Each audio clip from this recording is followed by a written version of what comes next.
Attendees are in listen-only mode. Hello everyone, and thank you for joining us today for our webinar, Dealing with Project Risks Before They Become Issues. I am Kathy Vasquez with Max Technical Training, and I'm your moderator. Today's webinar is the third that we had in a series for business analysts. It's going to be recorded, and each of you will receive a follow-up email from Max Technical Training. This email will include links to the recording, and it will include a link to the speaker slide deck. So look for that email to arrive within a day or two. If you would go ahead and forward to the next for me, please, Ernie. Just to tell you a little bit about Max Technical Training, if you are not very familiar with them right now. We are the ones who are hosting this webinar. We are a premier provider of software and professional skills, training delivery expert instruction in today's leading technologies, of which you can see a few here. We've been delivering training for over 16 years, and today you're going to see, if you go to our website, you would see that we have over 500 courses in our catalog, with over 50 that are specifically for business professionals, from business analysts, essentials to the CBAP exam preparation course. One of the things that we excel at are custom and private classes. So if you do see any classes and you would think that we need to customize, please give us a call. Here are a few of the courses that we have coming up within the next 60 to 90 days. Those that are highlighted, just for you to make note of, they're coming up soon, and especially with the Big Data Boot Camp and the PMP, Effective Project Management. These are courses that are instructor-led training, and you really can't find them anywhere else with such great instructors. So make note of that. Go to our website and sign up if that's something that you need. A little bit of housekeeping. We're scheduled to be together for an hour. We promise to be good stewards of your time. Ernie is going to present for about 50 minutes, and then he'll take questions. If you do have a question during the presentation, please go ahead and type it in the questions section that's found on your GoToWebinar screen. We will be forwarding those questions to Ernie. He'll answer those at the end. If you have any comments or if you have any issues that you would like to share with us, use the chat section. I'll be monitoring those as well. A reminder again that we are recording today's session, so if you have to drop out or you weren't able to be here or you know a colleague who wasn't, we will be emailing a recording of that to you later on. And so with all of that, I'd like to turn it over to, well, Ernie, and let me tell you a little bit about him. He is a senior project management instructor. He does instruct here at Max Technical Training, and he instructs all over the world, in fact. He has over 20 years of experience in corporate and public sectors, and he delivers training and consulting in the development of new systems, specifically, as well as regional and national new technology rollouts. Ernie was instrumental in the development, implementation, and coordination and the instruction of multi-year project management training. He is a certified technical trainer and a certified information technology project manager. He has his PMP and he has his master's in English. And we're very thankful to have Ernie with us today. Take it away, Ernie.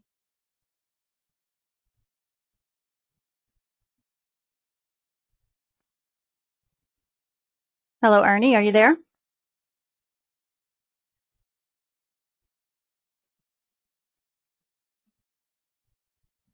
We can't hear you, Ernie. So if you are speaking, I cannot hear you. How about this? There you go. Now we hear you. Can you hear me? Yes. Okay. Okay, sorry. Thank you, Kathy. And welcome everyone to the webinar. I hope everyone is all excited about the upcoming holidays and getting ready for this. And this is a good time actually to be thinking about, you know, professional development and things along those lines. So again, I just want to reinforce some of the training program that Max Train actually and Kathy had just talked to you a little bit about. The title of this webinar is Dealing with Risks Before They Become Issues. Okay, and this was actually a paper that I had presented at a PMI Congress a couple of years ago, and it's kind of based a lot on my own observations about how organizations deal with the concept of project risks. Okay, And so I always like to begin by asking a couple of questions, okay? And you can all just answer these things for yourselves, okay? So question number one, on your last project, how many risks did you identify, okay? And, you know, if you need some guidance on your last project, think of a project that's maybe 6-9 months long, probably a budget of $500,000 to $750,000, single line of business. You know, we're not talking about large programs, but, you know, average size, say medium to average size project. How many risks did you identify? Come up with that number, okay? How many of the risks that you identified were actually realized on the project? What percentage of them were actually realized? And of course, do you really care? Now, the reason I ask this question is I find that a lot of organizations have a predisposition to not deal with risk until it happens. Okay? For example, the beginning of the project, think about the kickoff meeting of a project, right? I mean, just think about the kickoff meeting. You've been at that thing, right? That's the best day ever on a project. Sun is shining, sky is blue, birds are chirping softly in the distance.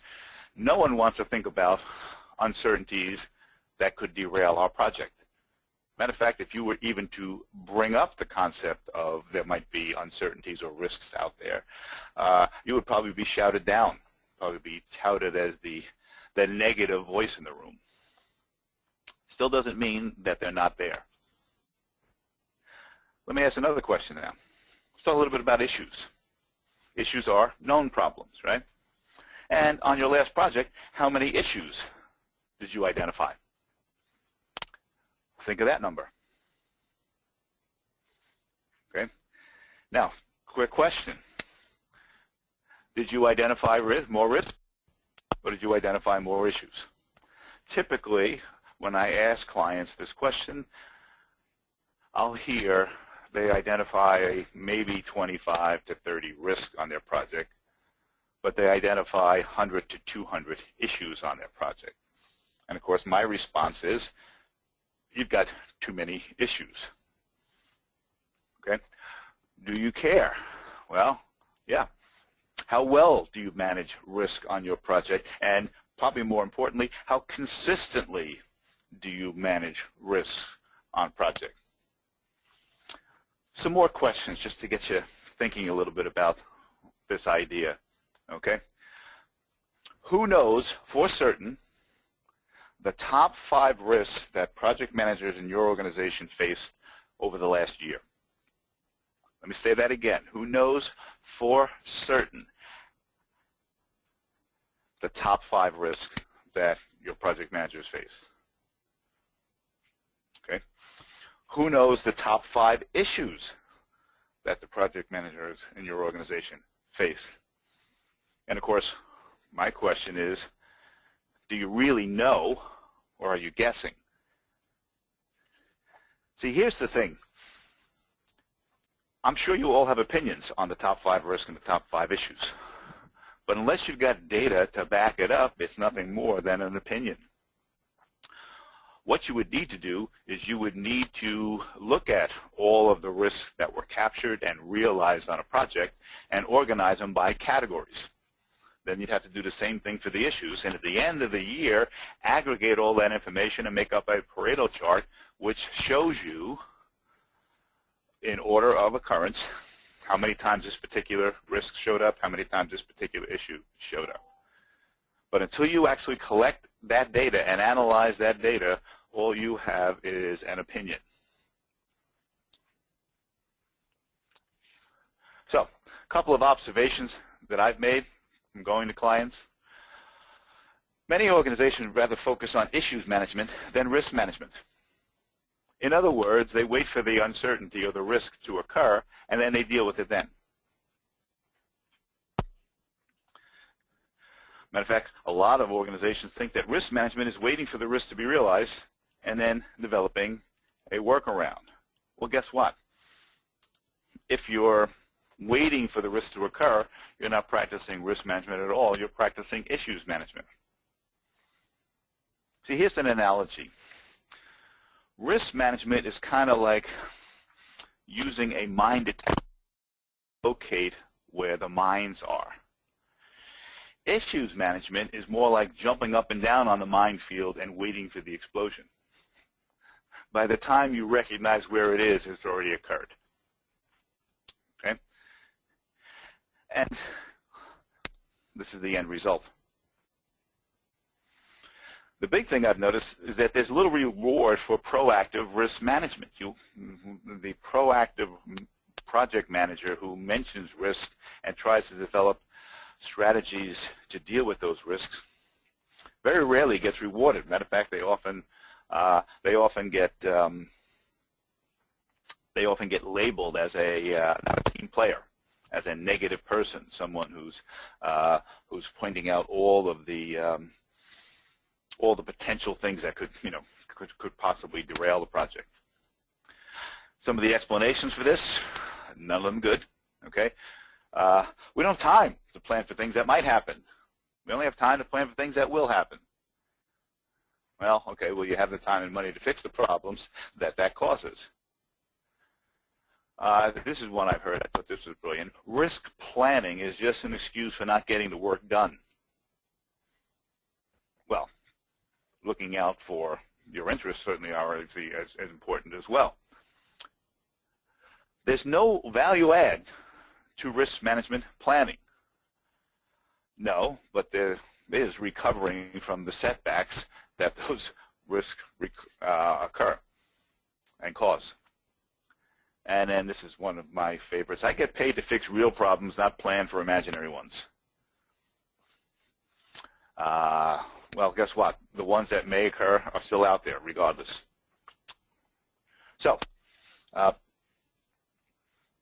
the whole idea behind risk management is to think about those uncertainties that will make a difference to our project moving forward. So, if I had to compare the two, I define risk as any uncertainty that matters to our successful project outcome. Okay, that's kind of adapted from the PMBOK guide's definition of a risk. Okay, but it's anything that could impact a successful conclusion to our project. It's uncertain. An issue is any certainty that would impact our successful completion. So the big difference between a risk and an issue is that a risk may not happen, may happen. An issue has happened. Matter of fact, I'd be willing to bet that probably at least half of the issues that you faced on any project were risks you failed to face sooner rather than later. Matter of fact, if you were to increase your risk management activities by 20%, you might find out that 80% of your issues go away. Okay? Risks have a certain probability associated with it, somewhere between 1% and 99%. Issues have 100% probability. They've happened. Okay? Both have impacts. Again, impacts to our success criteria. But to me, the essential difference between risk management and issues management is that issues management, by definition, is reactive. We didn't know. Okay? Whereas risk management is proactive. We've analyzed this. Matter of fact, one of the things I often say as an indicator is if you find yourself constantly surprised on a project, then you're probably not doing enough risk management. This was a report that actually showed up in PMI's magazine called PM Network in the Deliverables section back in 2006. And it's based on a survey of 84 project management practitioners at primarily U.S.-based organizations. And they averaged $65 million worth of projects in the span of that year. The practitioners were asked to review their organization's portfolio, which included almost 4,000 projects over a 12-month period. And here's the data that they uncovered. Now, if you look at all of these, you will see that all of them are either risk or issues related, right? Critical issues in meeting milestones. High risk that we don't get the benefits. We're forecasting unacceptably behind schedule, okay? Is behind schedule, technical issues, etc. Again, all of them point to risk and issue management. So let's go back to the beginning. Let's talk a little bit about risk first, okay? Here's the definition of a project risk that's been taken from the PMBOK Guide Glossary 5th edition. An uncertain event or condition that, if it occurs, has a positive or negative effect on a project objectives. Sounds great. What does all that mean? Well, quite simply, what are the project objectives? They are the stated success criteria for the project. And a project could have a variety of business objectives, technical objectives. At the very, very least, you're going to have a scope objective, a schedule objective, a cost objective, a quality objective. Going back to that idea of the triple constraint, the iron triangle. Okay? So, a risk is an uncertain event or condition. Now let me explain the difference between the condition and the event. The condition is the environment that allows the event to be possible. For example, a typical event that might occur on a project might be a higher ranked project in the project portfolio borrows resources from the lower ranked project in the portfolio. Okay, that's a typical event. You could lose skilled team members. The impact, obviously, is it will impact the schedule, and it might even influence the quality as well. The condition that allows that to happen, though, is the fact that you've got a portfolio which stack ranks the project. And quite frankly, your project is not ranked as high as some of these higher priority projects. Okay, so the condition, you being ranked low, leads to the event that someone might borrow your resources, which leads to the impact, you'll miss your deadline. Okay? Again, a couple of personal observations that I've had from talking to clients. I find risk management becomes like a check mark of people know that they have to do risk. They know they have to do quality. They have to do communication plans. So they have this little checklist, and they say, okay, good, we've done the risk thing. And so we spend a day or two identifying the risk, maybe even going so far as to analyze the risk. We document them. We put them in a risk register or risk log, and that's it. We do nothing else, okay, until it happens. And then we have to put out the fires that cause. Number two, only the project manager seems to be the one concerned about risk management. Sponsors may say, oh, don't worry, that'll never happen. Yeah, until it does. And then here's the other thing. Organizations don't capture and use lessons learned and best practices. Let me prove that to you. Think about it. How many times have you been involved in a project, and at the end of the project, you get together with the team and you gather up the lessons learned? These are the things that worked. These are the things that didn't work. Let's document all this stuff. Now, how many of you went and made the same mistakes on a subsequent project? So my question to you then is, what lesson did we learn?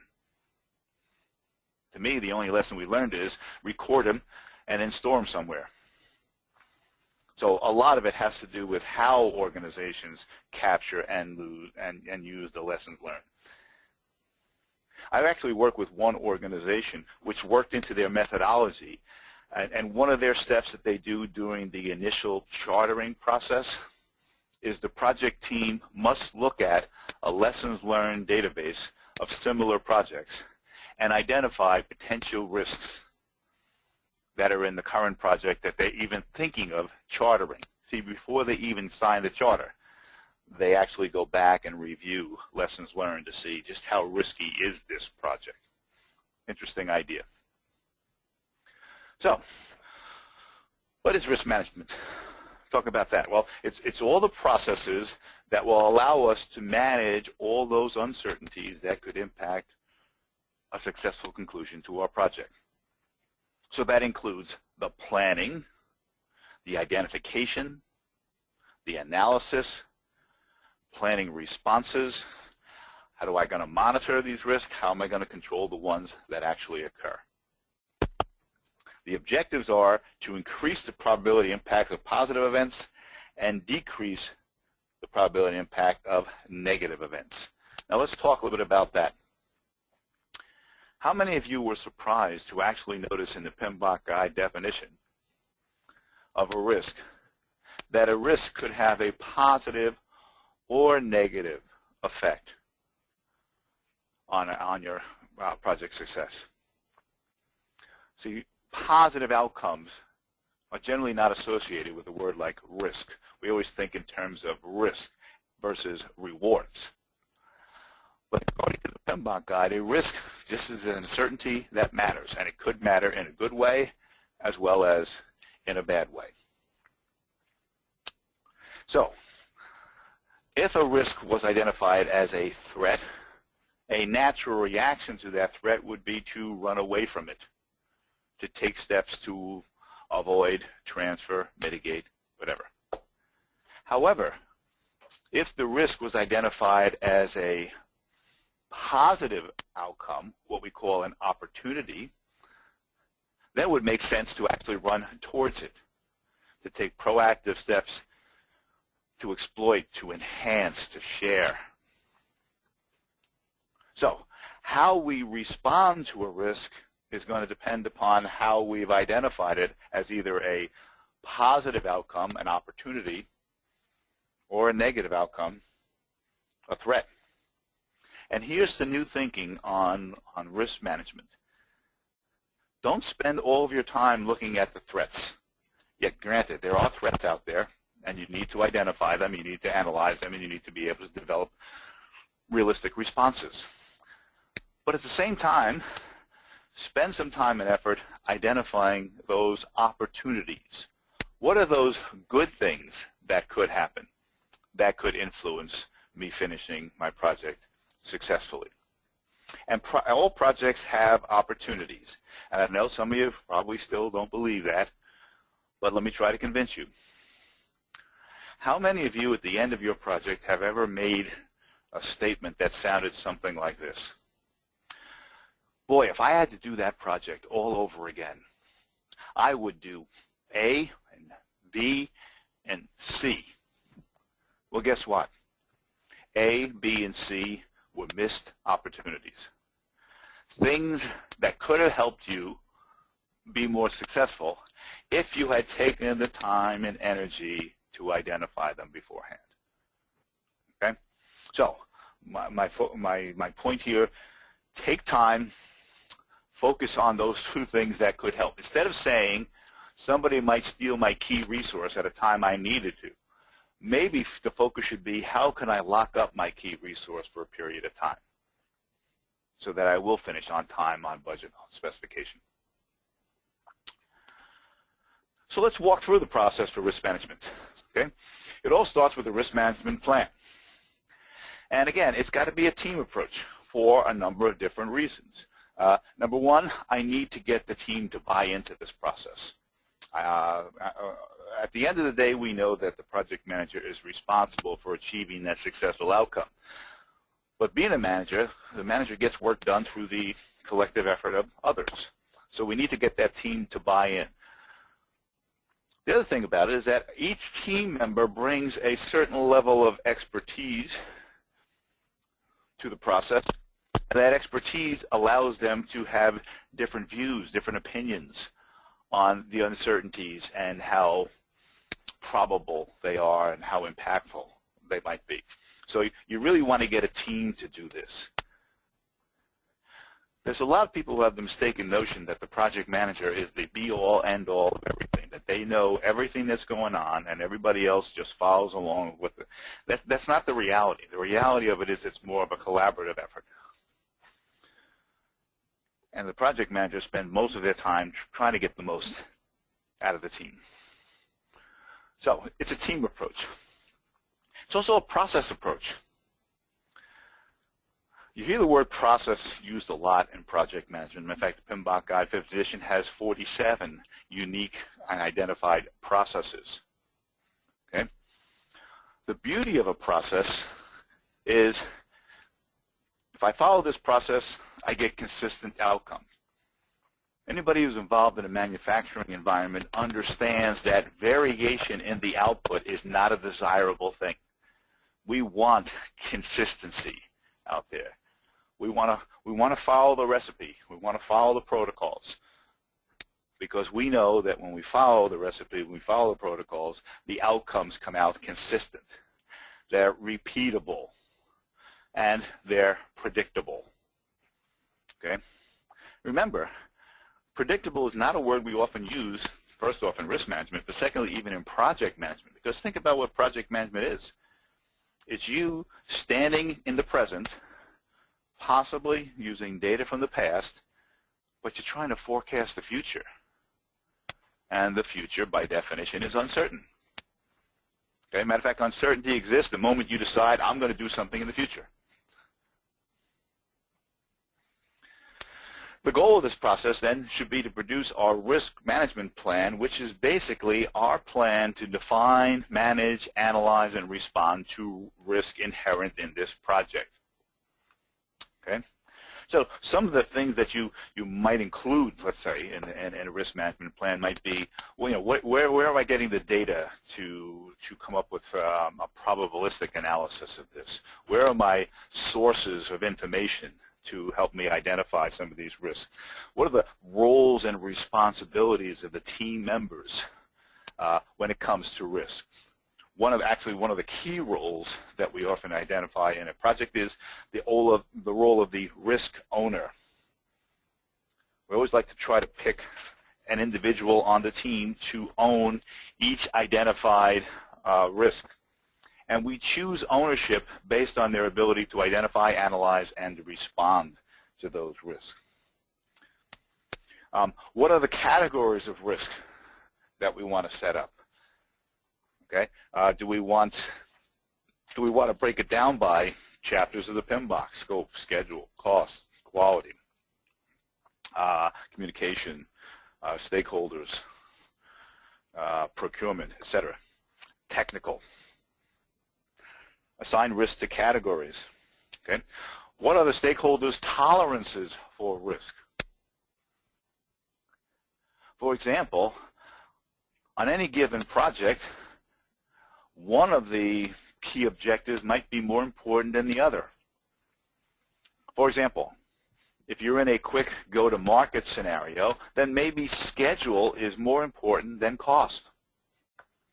And so a schedule risk would be analyzed a little bit more severely, a little bit more scrutiny than a cost risk. In a similar manner, I work with quite a few pharmaceutical companies and work with their people who are involved in some of the drug development projects, and they tell me that quality is more important. And so if it takes more time and more money to make sure that we don't have any risk on the quality side, then that's what they're willing to invest in. So having risk categories might actually help with understanding some of the individual stakeholder tolerances for dealing with risk.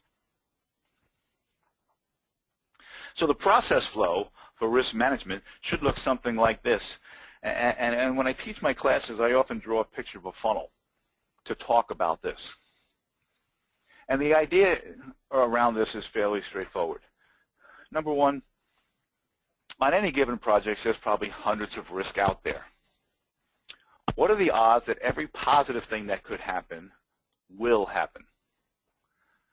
In a similar manner, what are the odds that any negative thing that will happen, or could happen, will happen? And the answer to both would probably be 0. Matter of fact, a lot of studies show that really, if you do a good job of risk management, only 25 or 30% of the risks you've identified are actually realized on a project. So, should you spend time proactively responding, spending time and energy, managing 100% of the risks that are out there? No. Just spend time on the 25 or 30% that are going to happen. Well, of course, there's a problem. How do we know? And so the goal of risk management should be to identify that large set of uncertainties that matter, but then funnel them down to the significant few that we really need to spend time and energy proactively responding to. And so that's the idea behind the funnel. So we come up with our plan, then we identify, then we analyze. Part of the analysis process would be to narrow down and prioritize the risk. And we can do that two ways. We can do it qualitatively, which is a subjective analysis based on our understanding of likelihood and impact. Or we can do quantitative analysis where we actually might do some expected monetary value analysis or a decision tree analysis or even actually run a simulation to see just how likely it is that we'll finish within a certain budget or a certain schedule. And then based on that prioritization, now we respond. The idea being first things first. Okay? And notice I'm saying response and not mitigate. See, a lot of times people always say, what do you do with the risk? You mitigate it. Well, if the risk event was positive, why would you want to mitigate it? You'd want to enhance it. Okay? So the correct term should be response planning. How do we plan to respond? And there are, again, 4 different ways I can respond to an opportunity and 4 different ways I can respond to a threat. The goal for response is run towards the good things, run away from the bad things. Now I have to monitor all the risk throughout the life cycle of my project, and I have to control the ones that actually occur. And of course, at the end, part of lessons learned should be focused really on risk. How well did we as a team handle the risk management processes, and what can we do better the next time? See, I always tell people no matter what happens on a project, you're smarter when it's over. Either because you learned what worked and you're going to do it again, or you learned what didn't work and you're going to figure out a way to do it differently the next time. Well, of course, if you look at this, it matches very well with the PMBOK guide processes that are in there. Okay. You'll also notice that out of the 6 processes, 5 of them are considered planning processes. And of course that makes sense because where do risks occur? In the future. And all I can do about the future is plan it. And so we have the plan risk management, which produces the risk management plan, and then we have identify, the 2 different types of analysis, and then the response, all of which produce updates to our risk register. PMBOK Guide 5th edition calls it a project document update. And then finally, control risk, where we're going to go in and proactively keep reviewing the risks that we've identified, see if anything has changed, and execute any contingency plans or fallback plans that we may need to utilize if a risk were to occur.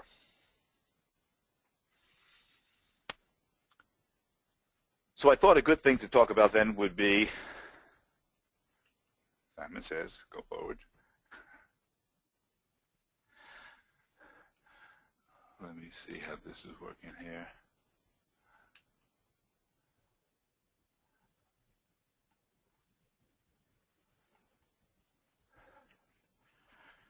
Okay. I apologize. Oh, I see what's going on. Okay, I have to do a whole bunch of these things. There we go. Okay. So I thought I'd go through a couple of what I think are best practices when it comes to risk management, just as a kind of a little list to help you, jog your memory as you're going through these things. Number 1, when you begin each new phase of a project, do a fresh new risk reassessment. And when I say a fresh new risk reassessment, I mean, identify, analyze, respond, plan. Okay? If you take your project and you divide it up into phases, and I don't care whether you're using agile methodologies or whether you're using waterfall methodologies, there's always going to be a beginning, a middle, and an end. to each phase. And whether you want to call it a sprint, whether you want to call it an iteration, do a fresh risk, because the whole idea of these dividing things up into smaller pieces is to remove some of the uncertainties that are out there and possibly introduce new uncertainties. So whenever you begin a new phase, good time to do another risk reassessment. Make risk an agenda item for each of your status meetings. And it doesn't have to be long. More often than not, what I find is we just look at the log and just ask, has anything changed? Has this now become more probable, more imminent? Can I retire a risk? I have to tell you, one of the greatest things on earth is to go to your risk log and retire a risk. Okay? Assign an owner. We talked about that for each risk that we've identified. Okay? Perform risk analysis prior to doing your time and cost estimates. See, most people do their schedule, do their budget, and then they think about risk. The time to think about risk is before you do your schedule and budget. And if you've got a risk management plan that works, if you've got probability impact scales that work, use them again. See, the good thing about the risk management plan is that it becomes a set of guidelines, a set of ground rules for handling risk on any project. And so you'll find that your risk management plans tend to be very reusable. Well, we spent some time talking about risk. Let's talk a little bit about issues management as well, because you will inherit issues, and I often understand that some of the issues you face on your projects are not caused by people within the project, but people. Okay? And so you need to have an issues management plan, the goal to be to define and manage these issues, these certainties that matter to your successful outcome. Matter of fact, there are two very, very specific processes in the PMBOK guide where they deal with issues and issue log, and one is called Manage Project Team, the other is called Manage Stakeholder Engagement. Kind of interesting that they both begin with the verb manage. But if you think about it, you know, what the PMBOK is really saying is that if you're managing, you might have issues. Okay? Like risk, urgency may also be an important consideration. You know, so an issue that has an impact on something tomorrow versus an issue that has an impact on something next month, you know, the one for tomorrow might be, might be the thing that we tackle first. Obviously, you want to track using an issues database. Matter of fact, quite a few of my clients actually combine the risk log and the issue log into a single Excel spreadsheet because a lot of the information is the same. Okay? What's the event?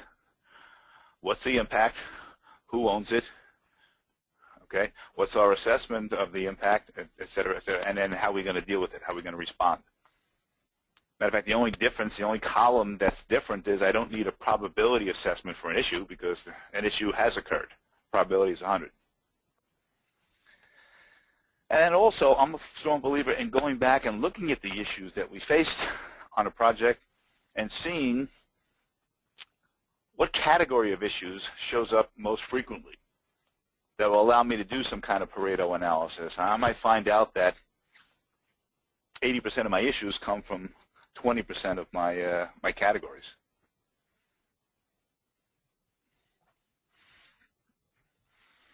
Managing issues versus managing risk. Well, again, remember, risks are uncertain. Issues are certain. Risks have probabilities and impacts. Issues only have impacts. Both have owners.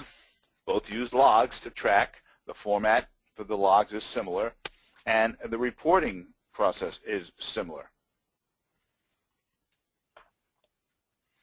However, we want to try to reduce the number of issues we deal with by increasing the amount of risk management practices that we follow. So, one of the things we want to include in our issues management plan, okay, is to make sure that we have a process in place that allows us to identify, evaluate, and assign an action item to an individual to deal with. Matter of fact, if you think about it, it's very, very similar to that funnel process that we used in the risk management process, because again, not all issues are going to have the same magnitude and or require the same amount of effort to respond to. You also want to make sure that any resolution to an issue that could impact your project success criteria has to go through the formal change control process. And this is typically what happens when an issue occurs, a known problem occurs. We typically run into firefighting mode, and if necessary, we make adaptations which might in fact change the original agreed upon success criteria. So we want to make sure we go through that change control process. And then finally, we want to document that change and communicate it to the key stakeholders. I've often noticed that a lot of times stakeholders are surprised at the end because a problem came up they didn't know about, which impacted the final end product. So if you look at it from a process flow, again, we come up with a plan, we identify, we classify, we respond. We respond basically by performing action items. An action item basically is nothing more than somebody do something by some date. We monitor these issues, and of course, we want to practice our lessons learned as well. Matter of fact, if you look at the graphic on here, that's what you're doing. You're kind of balancing time and money and resources to make sure that you got the optimal solution, if you will, for dealing with that issue. Some of the tools that we have, issue logs. Matter of fact, if you have a risk log, you can very, very easily modify it for an issues log. You have all of your project communications management tools.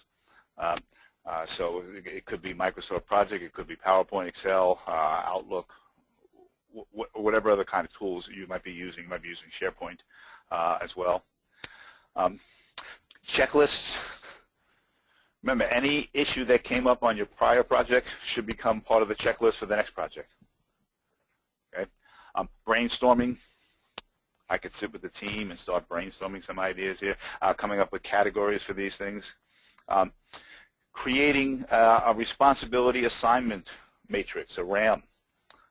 Some of you might be familiar with the idea of RACI charts, where we take the particular, we make up a table, and in the left column of the table we put the issues, and then on the right side of the table we put the various team members, and using the letters R, A, C, and I, we assign various levels of responsibilities. R is who's responsible, A is who's accountable. Responsible is the one who will fix the problem. Accountable is the one we shoot if it's not fixed. They may end up being the same person. Okay. C is who do I have to consult with. I might have to talk to a customer. I might have to talk to a key stakeholder. I might have to talk to somebody else on the team, a subject matter expert. And I is inform. Who do we have to inform about this risk? Various analysis tools like Pareto charts, okay, which again is it's a histogram ordered by frequency of occurrence, and it basically illustrates the Pareto principle, also known as the 80-20. You probably would find out that, again, 80% of your issues come from 20% of the categories, right? Scatter diagrams. You might be concerned that maybe these two separate issues might have some kind of correlation between them. And so I could actually I could create a scatter diagram. The thing to remember, though, is that all the scatter diagram will show you is correlation. And correlation does not mean causation. And finally, Ishikawa diagrams, also known as cause and effect diagrams, also known as fishbone diagrams. And so what you can do is you can do a fishbone diagram and look at the, see if you could identify some of the root causes of some of these issues. So these are some tools that you have at your disposal. Some best practices when it comes to issues management. I find that issues are not like wine. They don't get better with age. So sooner you deal with the issue, generally speaking, the better. You want to track issues by type for the same reason that you're tracking risk by categories. Okay? It's part of your overall stakeholder management process, right? Because the stakeholders are the ones with the issues. And remember, any issue you resolve becomes a lesson you've learned, what the PMBOK guide refers to as an organizational process asset. Couple more things when it comes to best practices for issues. Just like risk, you'd want to include a discussion of issues at your regular status meetings. And I don't care whether you're talking about your daily stand-ups or you're talking about, these bi-weekly status meetings that you have. And again, it could be all exception reporting, has anything changed? Once again, retiring an issue is just like retiring a risk. It's a great feeling. Resolve issues at the lowest level possible. And I say that for a couple of reasons. Reason number one, every time you escalate an issue, you made it more expensive to resolve because the person you escalated to makes more money than you do, right? But here's the other important factor. Every time you escalate an issue, you take it from a person with first-hand knowledge and you push it up to someone with second-hand knowledge.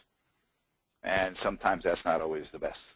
Now, I also realize, though, that some of that's cultural, because certain problems can only be solved at a certain level of management. I get that. Okay? But if at all possible, resolving it at the lowest level generally is best. Engage customers in issues management. And working in the consulting field, I'll hear people say, "Oh, don't tell the customer." Well, guess what? The issue is an issue, and the customer is going to find out about it sooner versus later. So you certainly want to get them involved in dealing, get the issue out on the table and problem solve it. Oh, this is one of my favorite ones here. Tell me if this sounds familiar to you. You're working at a multi-site organization, and there's 50 miles in between the two sites. So there's a problem at the site that's 50 miles away from you, so you go to that site to resolve that problem. And you have an hour-long meeting, and after you go back and forth, you decide on a course of action. And then someone says, "Oh, wait a minute, Mary has to sign off on that course of action." And you say, "Okay, good, let's get Mary on the phone." They say, "Oh, no, Mary's away on vacation this week." Well, you know what's going to happen next. That just means you got to drive home, and then a week later when Mary's come back, we got to drive back to that site again and have that meeting all over again, this time with Mary in the room. So I often begin any issue resolution meeting with, besides everybody on the invitation list, who else do we need to pull the trigger on this decision?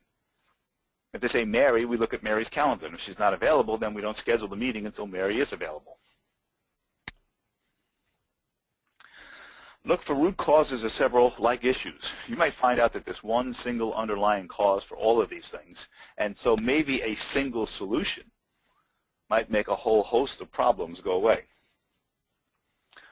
You do need to have a stated escalation process because you don't want the team to say, "What do we do now?" And finally, you should have a formal issues management program. You don't want people trying to guess what the next steps are. Okay, we talked about quite a few things here, and I know we're coming up on the 50-minute mark. So I want to leave some time for Q&A. But if I had to summarize how we spent our time so far, again, risk management, proactive response. Issue management, generally reactive because we have to wait for the issue to manifest itself before we can do anything. The idea that we need to have a funnel or a graded approach to both risk and issues management because they're not all equal. So we need to have some kind of prioritization process built into the steps, right? The issues management process and the rigor is similar to that of the risk management process. And we spent some time talking about some best practices for both risk management and issues management.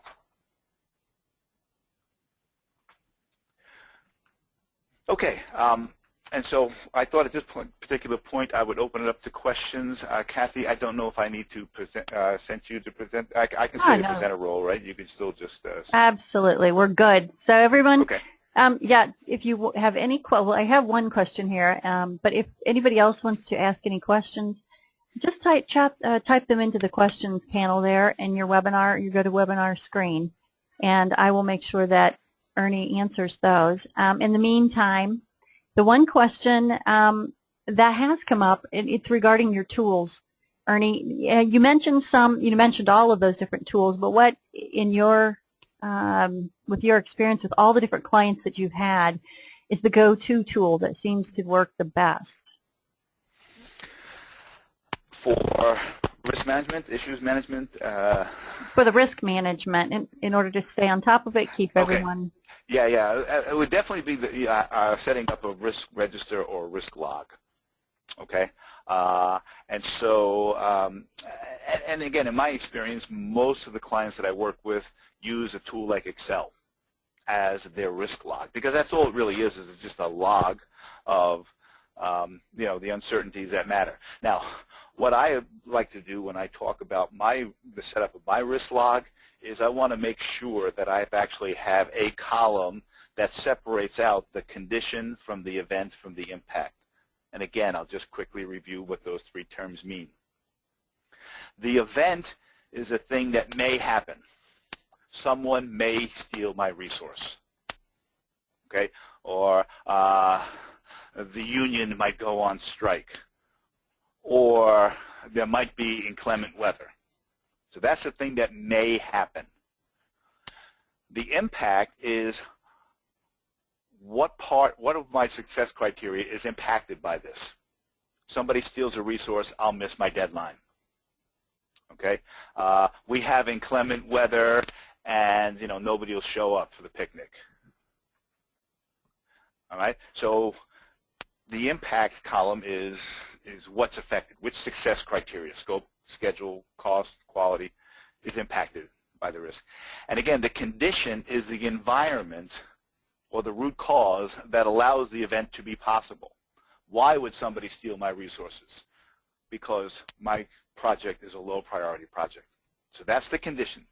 The condition is a present day fact or reality. And so the condition leads to the event being possible. If the event were to occur, it would have this impact. So those would be three of the columns that I would have in my Excel spreadsheet. And then I would have another column that, you know, ranks the probability, another column that ranks the impact. Some organizations actually assign numerical values to those things, and so they can create something that they call the risk score or the risk rating, where they just multiply the probability number times the impact number. And then if you do it in Excel, what you can do is you can sort the table on risk score, highest to lowest, and now you have a prioritized set of risk in your risk log. So anyway, that's probably like the #1 tool for keeping on top. That would be the risk register or the risk log. That's excellent. That was a very nice description. I could actually visualize that. Maybe next time we do this, if you might have be able to flash up a, you know, just like sort of a template or whatever, that would be handy. I actually don't have any other questions, so you must have covered it really well, or people don't have any risks or issues at this point. I'm not sure if that's true. I want some of that mojo. Yeah, I do too. Everybody, I want to take this moment to thank you for joining us for the webinar, and thank you, Ernie. Max Technical Training, we're here to provide more webinars for you. In fact, you should be receiving a survey when you close out of the webinar, and one of the questions I'm really interested in having you fill out is, what other topics of interest do business analysts, what are you interested in Max providing, because I'm looking at setting up webinars for next year. So please fill that out and let me know. I would just want to give a real quick bit about 5 fast facts about Max that you might or might not know. With us, we do have a money-back guarantee with our classes. We do have a very stringent and high quality control on our instructors here, and that is a point of pride that when you take a class at Max, you're actually hearing from somebody who not only can teach it to you, but they've done it. They've sat in the chair just like you, and they can help you in a consulting type of platform. We do have employer insurance. For those of you who are managers out there, you're considering sending your team, you can read more about that on our website, but it just is something for you to keep in mind in case you might be concerned about having trained somebody for thousands of dollars and then they leave you. So their replacement can come back and take that training as well. We have free retakes or free resets in case you take a class with us and you don't actually use that information, you're afraid you lose it, and then you get a project later on. You can come back and take that class again for free to refresh yourself. We do have a guaranteed to go list of classes, but when you have 4 students or more registered, they do become guaranteed to go. But we also work very closely with companies. We do a lot of private and custom classes, which aren't necessarily the same rules. So definitely give us a call. Again, thank you, everybody. Please fill out the survey and let us know what you think of it. And have a wonderful rest of this day. Thanks, Ernie. Thank you. Goodbye.